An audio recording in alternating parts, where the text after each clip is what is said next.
Hey guys, welcome back to Chariot Palmistry. Today I'm going to be answering one of your questions. All About Games left a comment in one of my videos where he said, "Here's a potentially unusual question.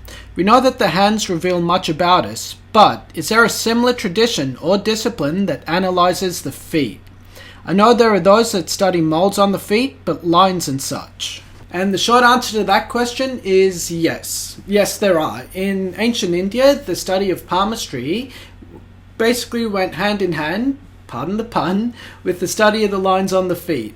It was all actually connected together with astrology, Vastu, which is like Indian feng shui, and all these spiritual sciences. So the monks who teach you how to read the lines on the hands would also teach you how to read the lines on the feet and the forehead and everything else. And this is actually integral in Indian society and part of Indian customs. So, for example, when a young person meets an elder, what they do is they touch their feet.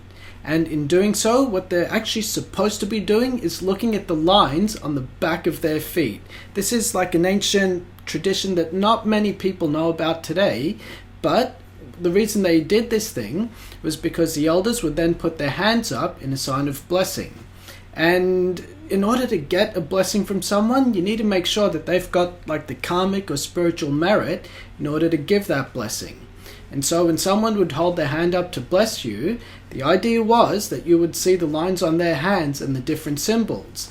So for example, if a monk had, say, a fish symbol on their hands as they were holding it up to bless you, what that would mean is that this person has enough spiritual merit to have wealth. And when they bless you to give you wealth, they're actually giving you part of their energy. And that's the give and take going on here. And there's actually a reference out of the Ramayana. When Hanuman meets Ram, he touches his feet, Ram shows his hand and gives a blessing to him. And then Hanuman wants to take Ram and his brother Lakshman to meet his king Sugriv. And he puts him up on his shoulders. And as he does so, he looks at their feet and the markings over there, so that by the time he gets to Sugriv, he tells him that this is God. This Ram person, he's God. And the reason I know that is because I've seen the markings on his hands and his feet. This is all out of the Ramayana. But there's also an element of neuroscience here as well, because the lines on the hands are formed by nerve endings that go all the way up to the brain. And those same nerve endings go all the way down to the soles of the feet as well.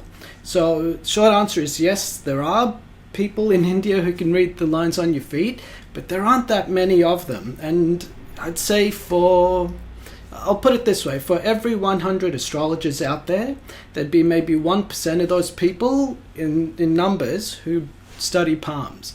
Or 1% of astrologers approximately would be palmists. And of all the palmists in the world, you take 1% of those people, and they're the guys who can read your feet.